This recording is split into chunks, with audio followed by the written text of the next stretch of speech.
Hello সবাইকে, welcome back to my channel. দেখো, আমি আজ একটি অন্যরকম ডিজাইন করার চেষ্টা করেছি। সবসময় তো আমি একরকম ভিডিও দিই।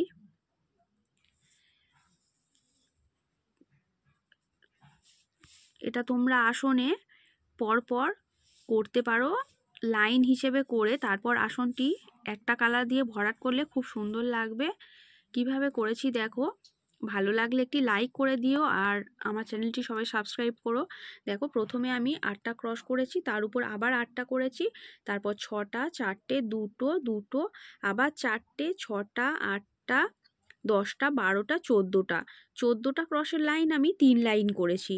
তারপর এখানে মাঝখানে 2টো ঘর বাদ দিয়েছি, দিয়ে এদিকে 6টা করে ক্রসের লাইন করেছি 5 লাইন, এদিকেও 5 লাইন, এদিকেও 5 লাইন, 2 ঘর বাদ দিয়েছি।